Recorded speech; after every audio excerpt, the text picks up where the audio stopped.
자, 탐색적 요인 분석에 대해서 두 번째 영상 이어가 보도록 하겠습니다. 요인 회전이라는 개념이 있죠. 그러니까 연구에서 이제 사용하는 이제 문항들이요. 사실 여러 요인들에 의해서 유사한 요인 적재량을 보일 수가 있습니다. 이렇게 되면 이제 문항들이 어떤 요인에 포함되는지 구분하기 어렵거든요. 예를 들어서 이제 우리가 살펴봤던 실습 항목 중에 고가치는요. 요인 1과의 상관관계가 0.612고요. 요인 3과의 상관관계가 0.624로 나옵니다. 따라서 이제 어디에 포함되는지를 모르는 것이죠. 그래서 어떻게 보면 이제 문항들의 요인 적재량이 어떤 특정 요인에 높게 나타나도록 만들어주는 것이 바로 이 요인 회전 방식이다. 이렇게 좀 보시면 됩니다. 그래서 이제 본래 각 문항들이 가능한 적은 수의 요인하고만 관련이 되도록 이제 자동적으로 이제 계산을 하는 건데요. 직각 회전 방식이나 이제 사각 회전 방식이 있습니다. 자, 보게 되면은 이 요인 맛 재료 청결 서비스라는 이런 형태로 우리가 이제 설문을 했는데 요인 1과 요인 2가 도출이 됐습니다. 근데 보니까 맛은 요인 1에 0.6, 요인 2에 0.5, 재료는 0.8, 0.7. 그리고 뭐 0.5 마이너스 0.4, 0.6 마이너스 0.6. 그러니까 약간 이제 유사한 이런 느낌이 좀 있죠. 그래서 이렇게 이걸 정확하게 해주기 위해서 이제 이런 식으로 회전축으로 이제 회전을 시켜주는 것이죠. 자, 이렇게 되면은 이제 회전을 하게 되면 명확하게 이제 구분이 되는 거죠. 그래서 예를 들어서 이제 청결과 서비스 이거는 요인 1과 이제 높은 상관관계를 보이죠. 요인 1에 0.65, 0.8이니까. 그리고 맛과 재료는 요인 2, 0.78, 0.61 이렇게 높은 상관관계를 가지니까 요인 1을 환경 요인, 요인 2를 품질 요인으로 이제 명령을 한 다음에 분석을 할 수가 있겠죠. 자, 그래서 이거는 우리가 이런 식으로 바로 이렇게 나타낼 수가 있습니다. 그래서 차원 축소 요인 분석에 들어가 가지고요. 요인 회전 방식으로 우리 이제 베리맥스를 사용을 하고 옵션에 들어가서 작은 개수 표시 안 함 눌러 가지고 0.4를 입력하게 되면 자, 그러면 이제 그 0.4가 4 이상의 이제 값만 이제 도출되게 되거든요. 이렇게 하게 되면 성분 1에는 환불, 서비스, 정확 이런 요인들이 이렇게 그 묶였고요. 성분 2는 자, 예를 들어서 가격 저렴, 원스톱 쇼핑, 포인트 이게 이제 요인이 이제 묶였습니다. 그리고 요인 3에는 기본적으로 품질, 가치, 브랜드 이런 요인이 이게 묶인 걸 알 수가 있죠. 그래서 우리는 이 묶인 변수들을 가지고 변수로 만든 다음에 변수명을 입력할 수가 있습니다. 그래서 예를 들어서 환불 서비스 정확은 요인 1 신뢰성이라고 이제 우리가 변수명을 명령을 하고요. 가격 원스톱 쇼핑 포인트는 요인 2 실용성으로 명령을 하고 품질 가치 브랜드는 요인 3 효용성으로 명령을 할 수가 있겠죠. 자, 그래서 자, 변수는 이런 식으로 만들면 됩니다. 그래서 요인 분석 그 안에 점수로 들어가 가지고요. 변수로 저장, 방법 회귀 이런 식으로 하게 되면 실제적으로 이렇게 실행을 하게 되면요. 자, 이런 식으로 1, 2, 3이라는 이런 식의 이제 변수가 만들어지게 됩니다. 그래서 우리 이 변수 1을 유용성, 신뢰성, 변수 2를 실용성, 변수 3을 효용성 이런 식으로 이제 우리가 변수명을 바꿔주면 되겠죠. 요인 점수는 그 SPSS에서 그냥 자체적으로 이렇게 계산을 하게 되는데요. 각 요인에 대해서 선형 회귀 모델을 설정을 하고요. 회귀 개수를 추정을 합니다. 그래서 이제 요인 점수를 계산해 가지고 변수에 대한 값을 산출을 하는 거니까 그냥 이건 이제 그것을 활용하면 된다. 이렇게 좀 보시면 되겠죠. 자, 그렇게 되면은 이제 변수를 만든 다음에 다음과 같은 이제 가설을 검증할 수가 있겠죠. 예를 들어서 신뢰성과 실용성과 효용성이 할인마트에서 구매 영향에 영향을 미칠까? 이런 이제 가설을 검증해 보면 되겠죠. 자, 그러면 9개의 변수로 분석을 하는 것보다 이렇게 차원 축소를 통해 가지고 변수가 이제 3개로 이제 좀 줄어들었으니까 훨씬 더 연구를 단순화시켜서 진행을 할 수가 있겠죠. 자, 그래서 분석, 회귀 분석 선형에서요. 종속 변수를 구매 의향으로 하고, 자, 독립 변수를 신뢰성, 실용성, 효용성으로 놓고 분석을 하게 되면, 자, 다음과 같은 이제 표가 나오게 되는 거죠. 자, 이걸 보게 되면 신뢰성의 유의확률이 0.05보다 크니까요. 신뢰성은 구매 의향에 영향을 주지 않는데, 자, 실용성과 효용성이 기본적으로 회귀 개수가 유효확률 0.05보다 적으니까요. 이거는 실용성과 효용성은 구매 의향에 영향을 미친다. 이렇게 보면 되겠죠.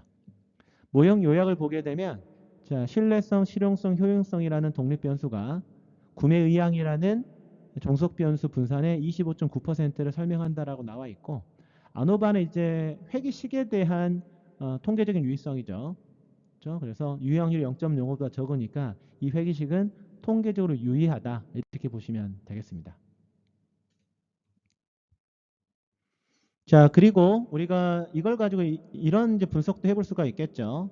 과연 성별에 따라서 신뢰성, 실용성, 효용성에 평균값이 차이가 있나? 이걸 우리는 이제 분석을 해볼 수가 있을 겁니다. 자, 보게 되면은 이제 이거는 이제 독립표본 T 검정을 해보면 되겠죠. 그래서 분석, 평균 비교, 독립표본 T 검정을 들어간 다음에 그리고 검정 변수는 신뢰성, 실용성, 효용성이고요. 현재 남자가 1로 코딩이 되어 있고 여자가 2로 코딩이 되어 있기 때문에 성별 집단 정의를 1과 2로 해주면 됩니다. 자, 그러면 실제 이거는 이제 기본적으로요. 자, 그렇다면 이제 남자와 여자의 이제 요인들이 나와 있죠. 자, 이걸 살펴보게 되면 실제 이 등분산 검정을 독립표본 T 검정할 때 등분산 검정을 보게 되면 그 유의 확률 자체가 다 0.05보다 크죠. 그렇죠? 그러니까 이제 변수들이 이제 귀무가설이 등분산이라는 거잖아요. 그래서 귀무가설을 이제 충족시켰으니까 이 등분산을 가정한 여기에서의 그 유의 확률을 확인하면 됩니다. 자, 그렇게 되면 보게 되면 이제 신뢰성 요인으로 봤을 때 유의 확률이 0.05보다 크죠. 그래서 신뢰성에 대해서는 남자와 여자가 평균 차이가 없다라고 볼 수가 있겠지만 실용성과 효용성은 유의 확률이 0.05보다 크니까 실제 실용성과 효용성에 대해서는 남녀 간에 유의한 차이가 있다라고 보면 되는데요. 자, 남자 평균에서 여자 평균을 뺀 걸 보니까 실용성은 마이너스예요. 그래서 이거는 여자가 실용성을 더 중요하게 생각한다는 걸 알 수가 있고 그리고 남자 평균에서 여자 평균을 뺀 효용성을 보게 되면 평균 차이가 플러스니까 남자는 효용성을 더 중요하게 생각한다. 이 사실을 알 수가 있습니다. 자, 그리고 일단 탐색적 요인 분석에서의 타당도인데요. 타당도는 우리가 측정 척도가 측정하기로 되어 있는 개념을 그 척도가 적절하게 측정하고 있는지 이걸 본다라고 했죠. 집중 타당도는 측정 척도가 측정하기로 되어 있는 변수와 관련을 갖는 정도입니다. 그래서 예를 들어 설문 항목이 그 개념을 잘 설명하고 있냐 이거고요. 자, 판별 타당도는 그 측정 척도가 특정하지 않기로 되어 있는 다른 변수와는 관련을 갖지 말아야 되는 거죠. 우리가 그래서 예를 들어서 유용성이라는 개념을 우리가 측정하기 위해서 설문 항목을 5개를 개발을 했는데 이게 다른 항목과 유사하게 엮여버리게 되면 그 개념 자체가 다른 게 아니라 사실은 같은 개념을 측정하고 있다고 봐야 되는 것이죠. 그래서 판별 타당도가 상당히 중요합니다. 그래서 예를 들어서 스마트폰의 품질 만족도와 가격 만족도를 평가하기 위해서 5개의 측정 항목을 개발을 했다. 그러면 품질 만족도 변수를 측정하기 위한 측정 항목은 품질 만족도 변수와는 밀접한 관련이 있어야 되겠죠. 즉 높은 집중 타당도가 있어야 되고 가격 만족도 변수와는 관련이 적어야 되겠죠. 그래서 높은 판별 타당소를 보여야 됩니다. 그래서 측정 항목들이요. 측정 요인에 대해서는 0.6 이상의 요인 적재량을 가져야 됩니다. 그래서 이렇게 되면 집중 타당도가 확보되어 있다라고 얘기를 하고요. 동시에 다른 요인들에 대해서는 0.3 이하의 요인 적재량. 그래서 판별 타당도가 있다라고 얘기를 합니다. 자, 그렇다면 이걸 한번 보게 되면요.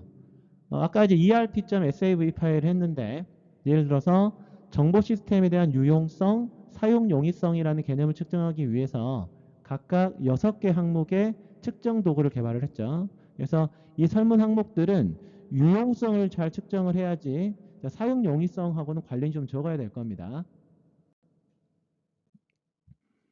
자, 그래서 보게 되면요. 이건 이제 분석, 차원 축소, 요인 분석으로 이제 들어가 가지고요. 변수 PU1부터 PO6까지 이런 식으로 쭉 하게 되면 자, 보게 되면은 자, 유용성을 측정하기 위한 것이요. 성분 1의 0.6 이상의 자, 높은 요인 적재량 값을 보이고 있죠. 그리고 성분 2와는 0.3 이하의 낮은 요인 적재량을 보이고 있기 때문에 자, 집중 타당도도 높고 판별 타당도도 높다. 이렇게 보면 되겠죠. 자, 그리고 일단 보게 되면 이제 B의 경우에는요. 보게 되면은 이제 이 사용 용이성에 해당되는 부분도 자, 요인 2와는 0.6 이상의 요인 적재값을 가지고 유용성과는 사실 낮은 요인 적재값을 가집니다. 그래서 이제 뭐 3번 항목 같은 경우는 0.442가 성분 1에 나와가지고 0.3을 초과했긴 하지만 전체적으로 적절한 수준의 집중 타당도와 판별 타당도를 가지고 있는 문항들이다. 이렇게 보면 되겠습니다. 자, 그러면 SPSS로 해당 부분들을 실습해 보도록 하겠습니다.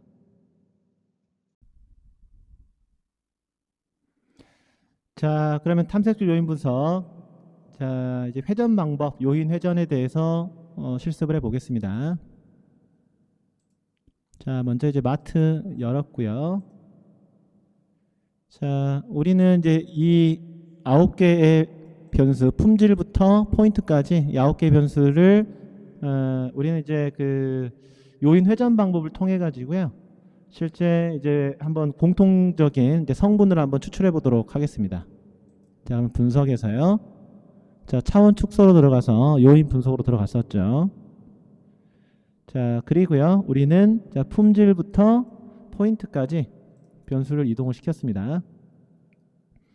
자, 그리고 우리는 이제 요인 추출을 할 건데요. 자, 요인을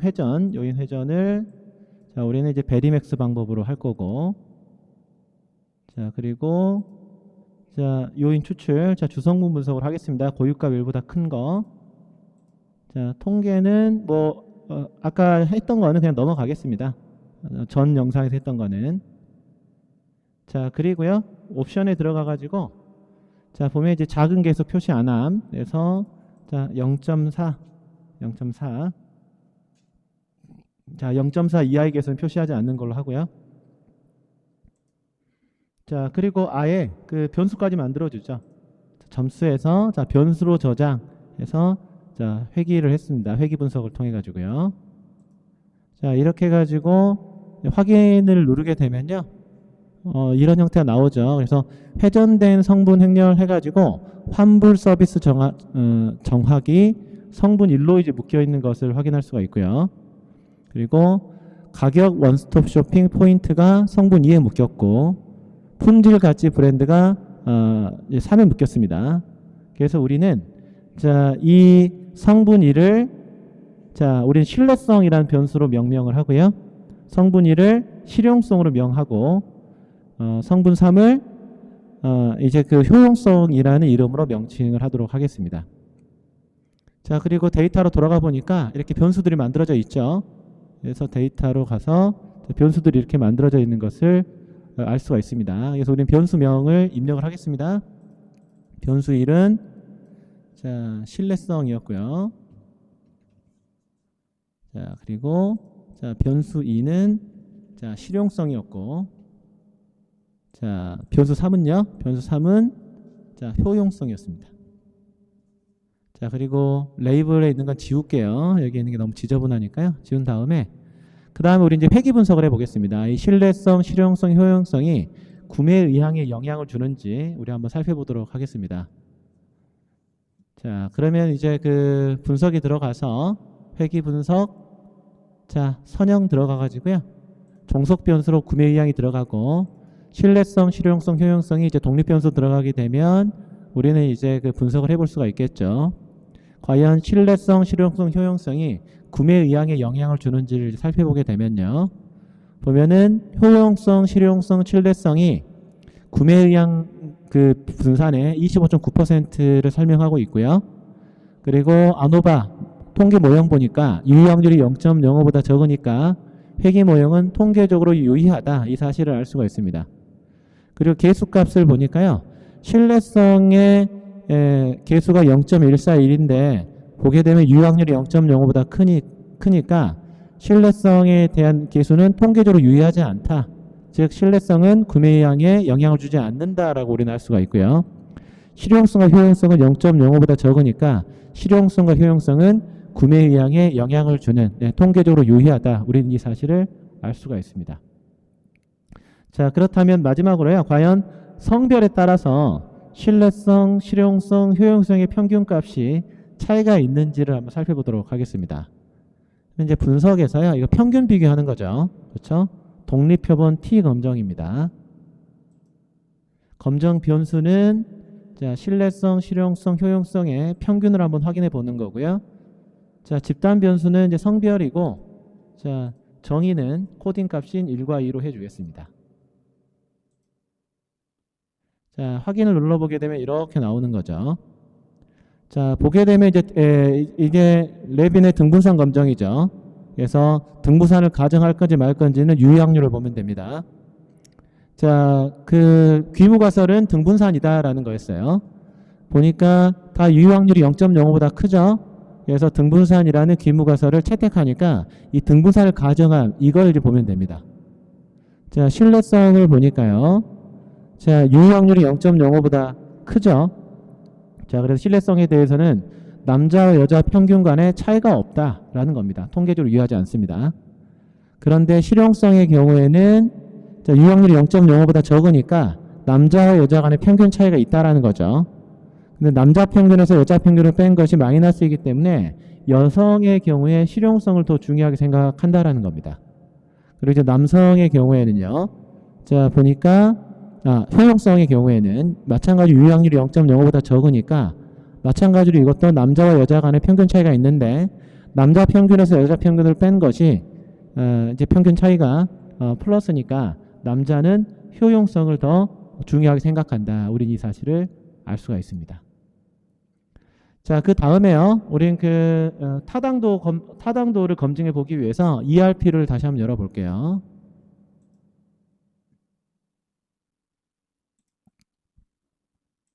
자, 이렇게 열었습니다. 그래서 자, 유용성과 사용 용이성. 자, 이것이 과연 자, 이게 집중 타당성과 판별 타당성이 있는지 한번 확인을 해 보도록 하겠습니다. 자, 그렇게 되면 이건 이제 분석에서요.